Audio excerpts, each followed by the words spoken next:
Hey everybody, welcome to Jimmy's Records and Tapes. This week, we're going back. 5 favorite duets, part 2. We've got it on vinyl, CD and cassette. We've got pop, rock, heavy metal, punk, funk, rap, and new wave. All sales are final, but you'll never regret all the music you get at Jimmy's Records and Tapes. I'm loving music again. Hey everybody, indeed, welcome into Jimmy's Records and Tapes. Hot day here at the store. By that I mean temperature-wise and topic-wise.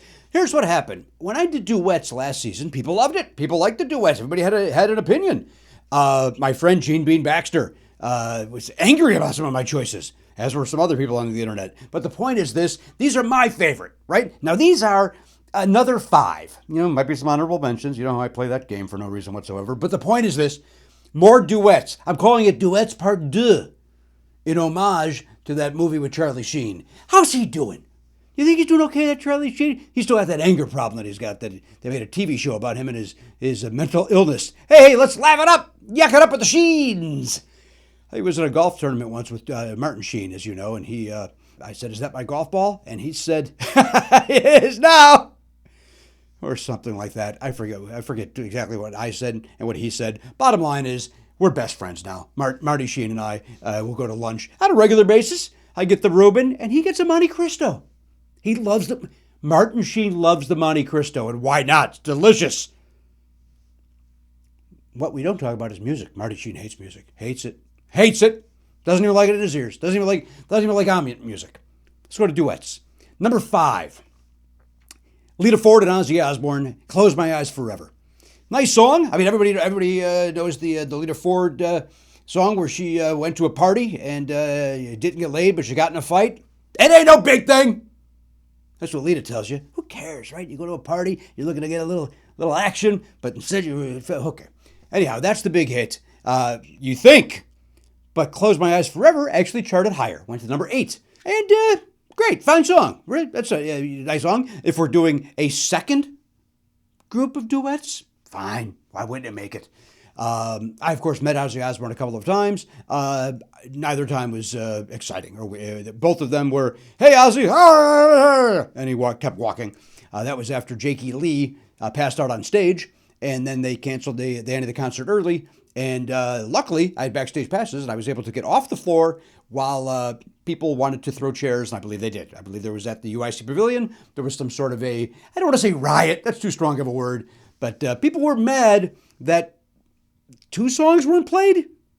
Anyhow, then the other time was at Flipside Records, where it was a midnight, come and meet Ozzy, get his autograph, but I was in the business, so I got to go there thinking I was going to get special treatment, but instead, I got to look at him from a distance and go, hey, Ozzy, and he goes, oh, from Jakey Lee. He didn't remember. So number 5, Lita Ford, who's wonderful. If you like that, she rocks. And Ozzy Osbourne, Close My Eyes Forever. Here's number 4. Here's the deal.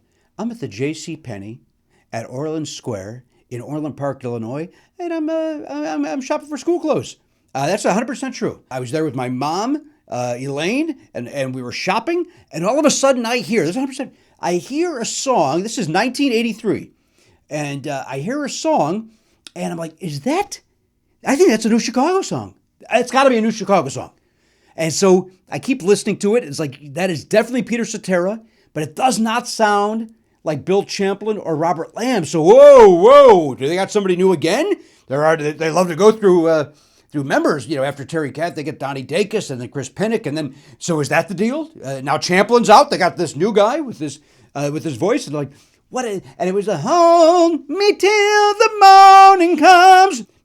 Which in my head, by the way, spot on. I probably should start a Chicago cover band and do the Cetera role. Do I play bass? No. Do I sing well? No. Do I look anything like him? No. I'm the guy. So I heard Cetera, and then I heard this voice I didn't know it. It was like, and it's Paul Anka. It was Paul Anka. Paul Anka and Peter Cetera, Hold Me Till the Morning Comes. It's off his Walk a Fine Line album. It's basically it's a yacht rock album. It's got, and I don't like that term, but it's got a lot of those players on it. The single went to Billboard number 40, and it went to number 2 on the AC chart. Adult Contemporary. It's so fun song. And some argue that it's not a duet, and I disagree, because Anka sings one part and Cetera sings the other, and they're not Hall & Oates. You know what I mean? They're not a team. So they go in together, not unlike peanut butter and chocolate. Reese's!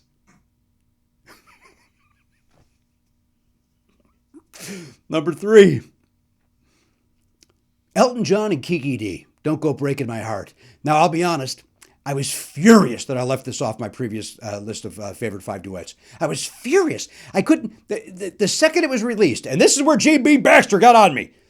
I was like, he's right. You're right. How do I forget Elton John and Kiki D? It was 4 weeks at number 1 on the Billboard chart. The video, there was like a music video for it with the two of them in a recording studio, recording the song. Heavy air quotes if you're turned away buttering some toast.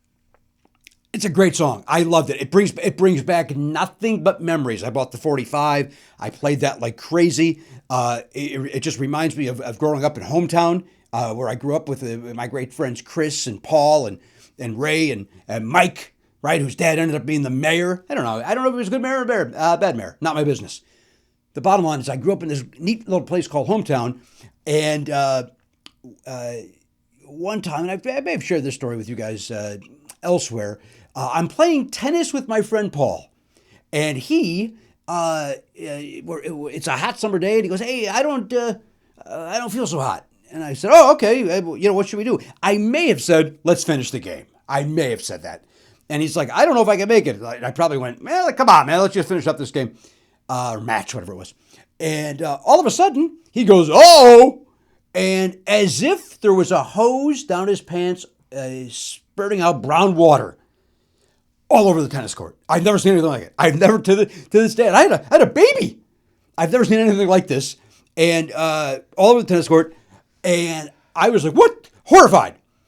Yet, when Paul then had to walk home, he's not in great shape.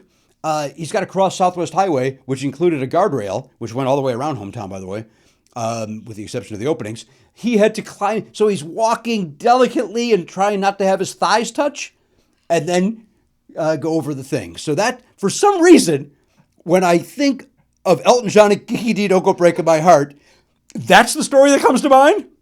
I can only apologize to Paul and those tennis courts. Actually, Paul should probably apologize to the tennis courts. Number 3, Elton John, Kiki D, Don't Go Breaking My Heart. God damn it, great song. Number 2, and this was another one. Here's what happened.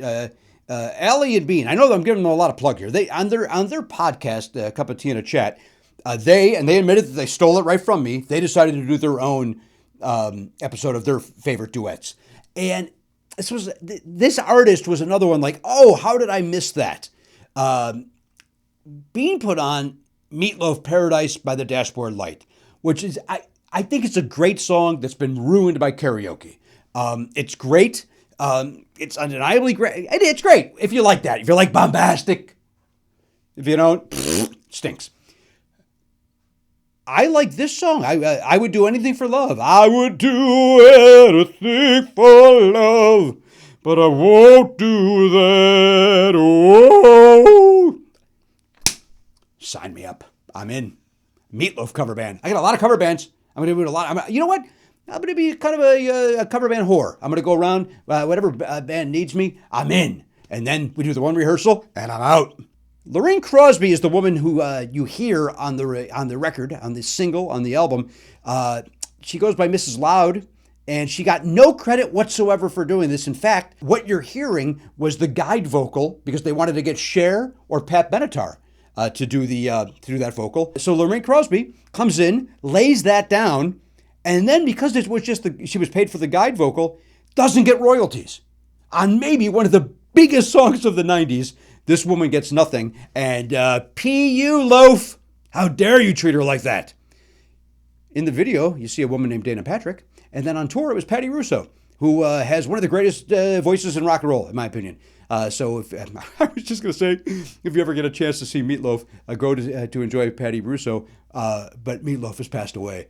So look up videos. There we go. Look up videos. That's the way to do it. Quick honorable mention, Meatloaf style. He's got a song off of the Bat Out of Hell 3 album.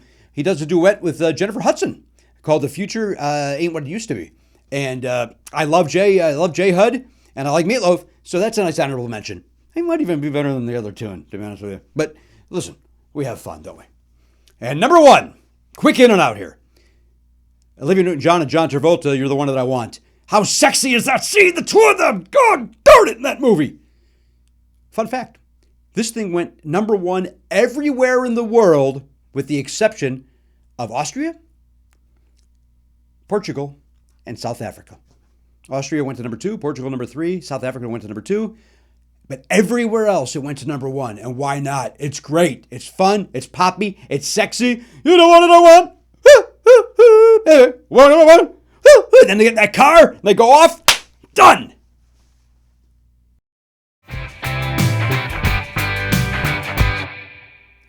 Hey guys, it's time for this week's Jimmy's Choice. As a reminder, use hashtag Jimmy's Choice on Twitter, and then I look for them, and they might be included in an episode of Jimmy's Records and Tapes. The premise is you give me 2 bands or 2 artists that you want to go head-to-head in a cage match, and I have to decide which one I think survives that battle. This one comes to us via Twitter, at Hamhock3.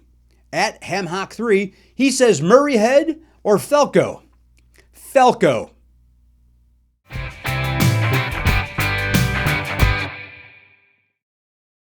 Hey everybody, thank you so much for watching this week's Jimmy's Records and Tapes. If you liked it, subscribe if you haven't already. Hit the like button, ring that bell, as the influencers say. Spread the word. Hey, we've also got a Spotify playlist, so go search Jimmy's Records and Tapes. It's got songs from all 4 seasons of the program. I'm on Twitter, at Jimmy Pardo, and of course I host the award-winning podcast, Never Not Funny. But until next time, the record is back in its sleeve.